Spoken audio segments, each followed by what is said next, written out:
जय माता रानी। नीता विक्रम परिवार में आप सबका स्वागत है। दोस्तों, आज मैं बात करूंगी आने वाले चंद्र ग्रहण के विषय में। ये चंद्र ग्रहण आपके जीवन पे क्या प्रभाव डालने वाला है और यदि आपके जीवन पे इसके कोई नकारात्मक प्रभाव आप महसूस करेंगे तो आप किन उपायों को करेंगे। चंद्र ग्रहण के आसपास आपको क्या क्या देखने मिल सकता है, इन बातों के बारे में भी आज आपको विस्तार से बताने वाली हूँ। सबसे पहले हम जान लेते हैं चंद्र ग्रहण किस तारीख को हो रहा है। चंद्र ग्रहण है 16 मई 2022 की तारीख को। यह सोमवार का दिन है। बैसाख मास का अंतिम दिन है। पूर्णमासी की तिथि है और यह बुध पूर्णमासी है। दोस्तों, चंद्र ग्रहण जिस भी जगह पे दिखाई देता है, लगता है वहां पे ही उसका सूतक माना जाता है। क्योंकि इस बार जो चंद्र ग्रहण हो रहा है यह भारत में सुबह के समय रहेगा। सुबह के समय 7:58 से लेके 11:25 पे चंद्र ग्रहण रहेगा भारत में। तो दोस्तों, अब आप जान सकते हैं कि इस समय पे ना तो भारत में चंद्रमा दिखाई देता है और इसी कारण यह चंद्र ग्रहण भारत में दिखाई ही नहीं देगा। तो इसका कोई भी धार्मिक महत्व भारत के लिए नहीं होगा, ना भारत में सूतक लगेगा और ना ही पूजा पाठ बंद करे जाएंगे। चंद्र ग्रहण दोस्तों भारत में दिखाई भले ही न दे, पर इसका असर आप सबके जीवन पे जरूर पड़ने वाला है। इसलिए इस समय पे आपको विशेष सावधानियां जरूर बरतनी है।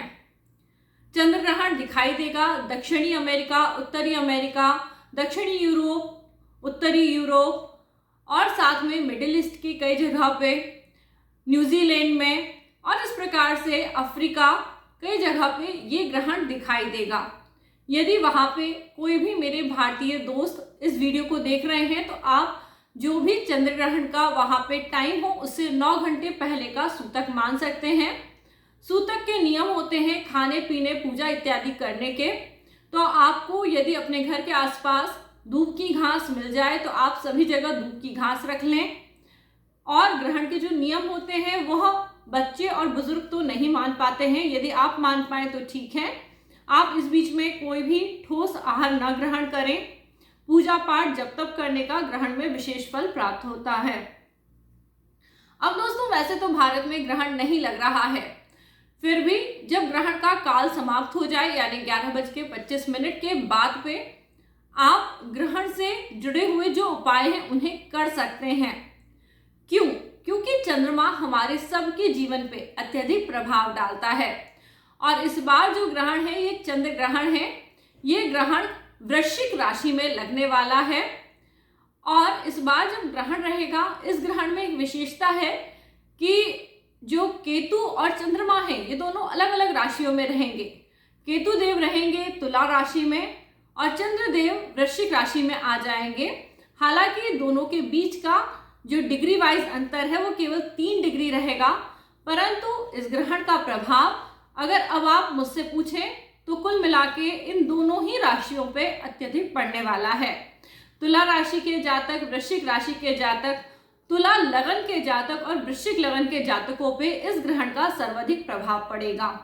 और यह ग्रहण विशाखा के आखिरी नक्षत्र में लग रहा है और विशाखा नक्षत्र अपने आप में गोल ओरिएंटेड नक्षत्र है और इसे बहुत वॉलेटाइल नक्षत्र भी कहा जाता है, जहाँ पे हलचल अत्यधिक होती है। किसी भी काम को लेके करने की जो पॉसिबिलिटीज होती हैं वो जबरदस्त तरीके से बनती हैं। जब दोस्तों चंद्र ग्रहण रहेगा उस समय पे चंद्रमा पे शनि की दृष्टि रहेगी, दशम दृष्टि चंद्रमा पे होगी और साथ साथ मंगल की भी रहेगी। और दोस्तों, जब ये चंद्र ग्रहण होगा उस समय पे बुध बहुत ही कमजोर अवस्था में रहने वाला है। तो इस समय पे आप में से कई लोगों को बातचीत के कारण स्ट्रगल करना पड़ सकता है। आपके झगड़े फसाद हो सकते हैं। इसलिए आप किसी भी प्रकार की अफवाह से बचें, किसी भी प्रकार की र्यूमर से बचें और कोई भी ऐसा कन्वर्सेशन जिसमें आपको बोल के अपने आप को प्रूफ करना पड़े वो कन्वर्सेशंस में आप ना पड़ें। चंद्रमा हालांकि कमजोर है, परंतु केवल गुरु ग्रह की दृष्टि इस समय पे चंद्रदेव पे पड़ रही है, जिसके कारण आप थोड़ा समझ सकते हैं। मैं यही प्रार्थना करूंगी गुरुदेव आप सबको सद्बुद्धि दें। अब जैसे दोस्तों हम विशाखा नक्षत्र के बारे में बात कर रहे हैं, तो विशाखा नक्षत्र एक गोल ओरिएंटेड नक्षत्र है। इस ग्रहण का एक गोल है, एक उद्देश्य है। सबसे पहले हम समझते हैं इस ग्रहण का उद्देश्य क्या है, आपके जीवन में ऐसा क्या होने वाला है जो आप इस ग्रहण के माध्यम से कर पाएंगे। गोल होता है दोस्तों, जब शनि इस ग्रहण में एक तरह से उपस्थित हो रहा है, अपनी दृष्टि बना रहा है, तो शनि देव होते हैं पुरानी चीजों के कारक, यानी पुरानी चीजों में, पुरानी व्यवस्थाओं में कोई ना कोई बदलाव आने वाला है, ये हमें दिखाता है। और जब हम ग्रहण को देखते हैं तो चंद्रमा नवमांश में जाके कर्क राशि में हो जाते हैं, यानी और चंद्रमा की स्थिति और ज्यादा वॉलेटाइल हो जाती है।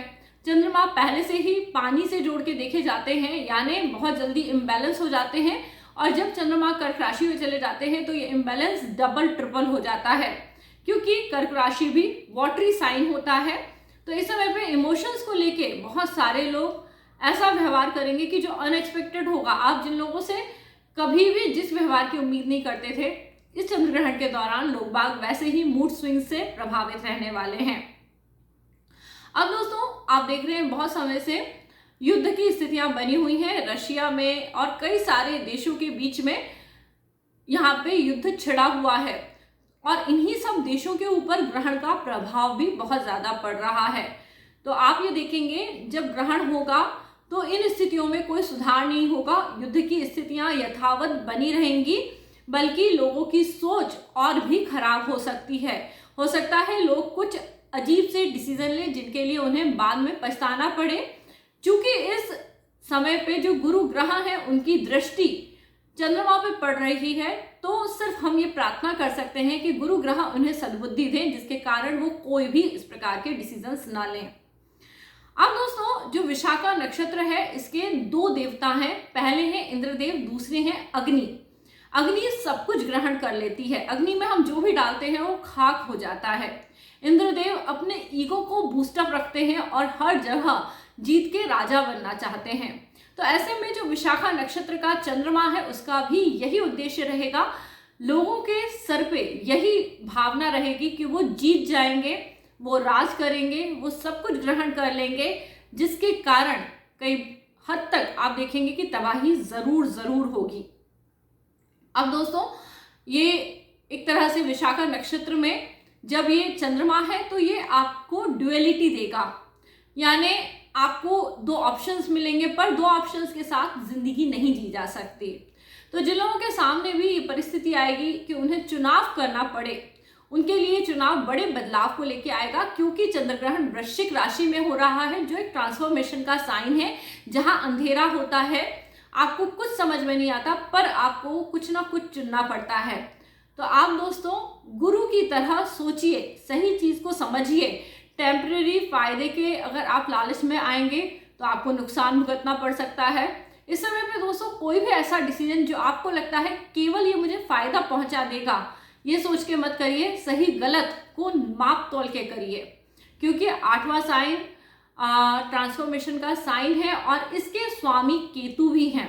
तो दोस्तों एक तरह से केतु के कारण ही ये ग्रहण लग रहा है। तो आप देखिए ये आपके जीवन में बदलाव आपको मुमुक्षु बनाने के लिए भी है। तो आप अपने जीवन में यदि सत्य की राह पे चलते हैं तो आगे आने वाले समय में आपको परेशानियां कम आएंगी। अब दोस्तों जो पुरानी बातें हैं, पुरानी चीजें हैं, उसमें बदलाव होने वाला है। आपकी जॉब में यदि कोई चेंज हो रहा है तो आपको स्टेबल रहना है, उस चेंज के लिए तैयार रहना है। बड़ी बड़ी जो परिस्थिति इस समय पे आपके सामने आने वाली है, उन परिस्थितियों के लिए आपको चेंज होने के लिए तैयार रहना है। दोस्तों जब भी बदलाव होता है तो हम उस बदलाव में एडजस्ट नहीं हो पाते, और ये दोस्तों आपको ऐसा लगेगा बदलाव अब हो रहा है, कल हो रहा है, पर बदलाव भी धीरे धीरे होगा, क्योंकि ऑलरेडी जो शनि की स्पीड है इस समय पे वो बहुत कम हो गई है। कुछ ही दिन में शनिदेव वक्री होने वाले हैं और शनिदेव अभी अब धीरे धीरे चल रहे हैं, तो ये बदलाव बहुत धीरे धीरे होंगे, जिसके कारण आपको लगेगा काम नहीं बन रहे हैं, कामों में बहुत डिले आ रहा है, आपको फोकस भी डिविएट होता हुआ दिखाई देगा। तो आपको क्या करना है, सेल्फ कॉन्सेंट्रेशन, सेल्फ फोकस रखना है, और इस समय पे आपको कुछ उपाय कर लेने हैं। वो उपाय दोस्तों मैं आपको बता रही हूँ। आपको शिव जी का पूजन करना है। शिव जी महादेव हैं, हर प्रकार के विघ्न, हर प्रकार के उन्माद से मनुष्यों को बचाने का काम शिव जी करते हैं। तो सोमवार का दिन है जिस दिन पे ग्रहण लग रहा है, आप शिव जी को जल चढ़ाएं, ओम नमः शिवाय का जाप प्रतिदिन करें।